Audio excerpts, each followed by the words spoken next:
22 नवंबर 1963 Dallas Texas. एक bullet ने America का पूरा इतिहास लिख दिया। प्रेसिडेंट जॉन एफ कैनेडी उस दिन मार दिए गए। लाखों लोगों ने ये खबर सुनी, हजारों लोगों ने ये खुद देखा और कुछ लोगों ने तो इसे रिकॉर्ड भी किया। लेकिन एक औरत थी जिसने पूरी शूटिंग के दौरान अपना कैमरा नीचे नहीं किया था। जब सब भाग रहे थे तो वो लेडी खड़े होकर उस सबको रिकॉर्ड कर रही थी। जब गन शॉट बंद हुए उसके बाद भी वो रिकॉर्ड कर रही थी।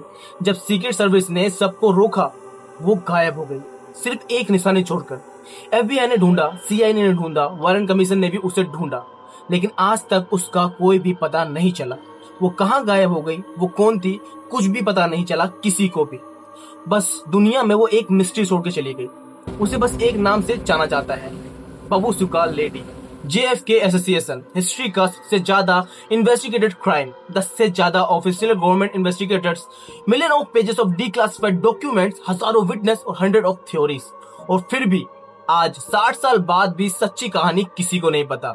हम सिर्फ आज रहस्यमय औरत के बारे में नहीं जानेंगे, हम जानेंगे कि आखिर उस दिन हुआ क्या था, कौन थी बाबूसुका लेडी। हम बात करेंगे उस पूरे वेब की जिसमें एक शूटर था, या फिर शायद दो, जिसमें एक नाइट क्लब सिंगर थी जिसे सब जानते थे, जिसमें एक आदमी था जो 2 दिन बाद खुद मार दिया गया, और जिसमें एक औरत थी जिसने पूरी की पूरी कहानी अपने कैमरे में रिकॉर्ड की और वो आज भी मिसिंग है। ये सिर्फ एक मिस्ट्री नहीं है, ये पूरी की पूरी एक इन्वेस्टिगेशन है। तो कहानी है 22 नवंबर 1963 की, डैलस डिले प्लाजा। वक्त था दोपहर के 12:30। प्रेसिडेंशियल मोटरकैड एलम स्ट्रीट पर टर्न ले रहे थे। हजारों लोग फुटपाथ पर खड़े थे। लोग ताली बजा रहे थे, चीख रहे थे, चिल्ला रहे थे। कुछ लोग कैमरे में ये सब कुछ रिकॉर्ड कर रहे थे। Camera super 8 film camera, Kodak brownie snapshots. उन्हीं में से एक था अब्राहम ज़बूडर, एक लोकल कपड़े का बिजनेसमैन, जिसने उस दिन जो रिकॉर्ड किया, जो फिल्म किया, वो बन गई दुनिया की सबसे फेमस 10 सेकंड की क्लिप। लेकिन ज़बूडर अकेला नहीं था। इन्वेस्टिगेटर जब डिले प्लाजा की फोटोग्राफी को एनालाइज कर रहे थे, उन्होंने कुछ और भी नोटिस किया। एक फिगर, एक क्राउड के बीच में एक औरत पुराने स्टाइल के हेड स्कार्फ पहने हुए, जैसे ईस्टर्न यूरोपियन स्टाइल के स्कार्फ होते हैं, जैसे रशिया या फिर पोलैंड में पहना जाता है। इसलिए उसका नाम पड़ गया बाबूसुका लेडी। बाबूसुका रशिया में मतलब होता है ग्रैंड मदर, लेकिन ये नॉर्मल ग्रैंड मदर नहीं थी। मल्टीपल फोटोग्राफी में एक ही चीज नोटिस हुई, एक ही चीज कंसिस्टेंट रही, वो अपना कैमरा से चेहरा छुपा रही थी। अब एक बूढ़ी औरत, एक बाबूसुका लेडी, अपना चेहरा उस कैमरे से छुपा क्यों रही थी? जब पहला शॉट लगा वो फिल्म कर रही थी, जब दूसरा शॉट लगा वो फिल्म कर रही थी, जब कैनेडी इस कार के बहाने से गुजरे वो फिल्म कर रही थी, और जब सब कुछ खत्म हुआ, जब लोग गिरने पड़ने लगे, भागने लगे, वो अभी भी खड़ी थी, कैमरा ऊपर, फिल्म चल रही थी। इन्वेस्टिगेटर दिमाग में सिर्फ एक ही सवाल था, इसके पास क्या है उस कैमरे में? वारन कमीशन, जेएफके एसोसिएशन इन्वेस्टिगेशंस करने के लिए स्पेशल गवर्नमेंट ऑफ बॉडी बनाई गई। उन्होंने टेस्टिमोनी करी, ज़ेब्रो की, सामने खड़े महिलाओं की, फुटपाथ पे चल रहे लोगों की, हजारों लोगों की, लेकिन बाबूसुका लेडी की कोई भी टेस्टिमोनी नहीं मिली, क्योंकि उन्हें वो औरत ही नहीं मिली। एफबीआई ने पब्लिक अपील की, न्यूज़पेपर में नोटिस छपाया, क्या आप इसको जानते हैं? प्लीज कांटेक्ट करें। कोई नहीं आया सामने जो बता सके कि इस लेडी को जानते हैं। फिर 1970 में 7 साल बाद एक औरत आई, उसका नाम था बेवरली ओलिवर, और उसने कहा वो बाबूसुका लेडी मैं हूँ। लेकिन बेवरली ओलिवर 1963 में सिर्फ 17 साल की थी, एक नाइट क्लब सिंगर डलास में। लेकिन कौन सा night club? The carousel club. रुको, ये नाम सुने में फैमिली लगता है, क्योंकि द क्राउसल क्लब का मालिक था जैक रूबी। वही जैक रूबी जो 2 दिन बाद लाइव टीवी पे हजारों लोगों के सामने ली हार्वी ऑसवाल्ड को मार देगा।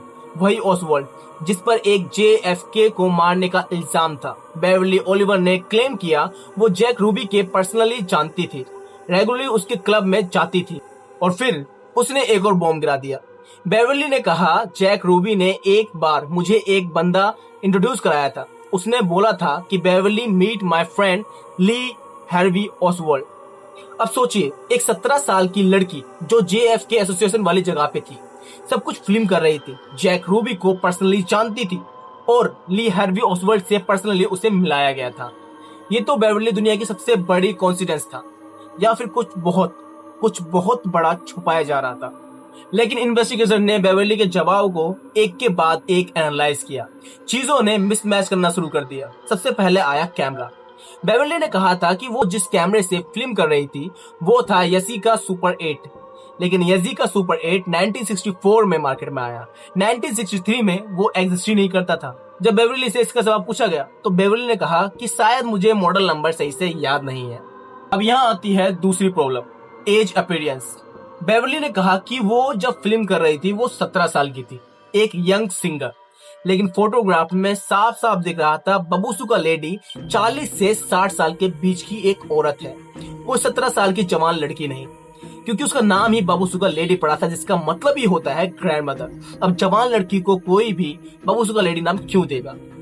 इसके बाद तीसरी प्रॉब्लम आती है फिल्म का कोई भी रिकॉर्ड ना होना, यानी जिस कैमरे से वो रिकॉर्ड कर रही थी उसका जो रिकॉर्डिंग थी उसका किसी भी तरह से ना मिलना।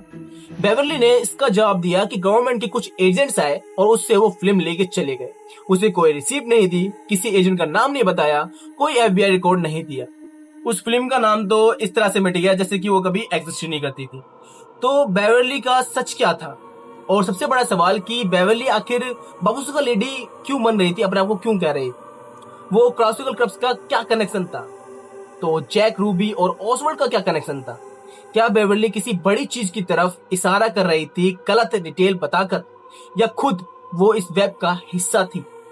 22 नवंबर 1963 दिमाग घुमा देने वाली एक theory, the magical bullet theory, और रूबी ने ऑसवर्ल्ड को मार के हर एक सवाल का जवाब देने से पहले ही उसका मुंह हमेशा के लिए बंद कर दिया। किसने मर्डर किया, कौन था कौन नहीं था, इन दोनों का कनेक्शन क्या है,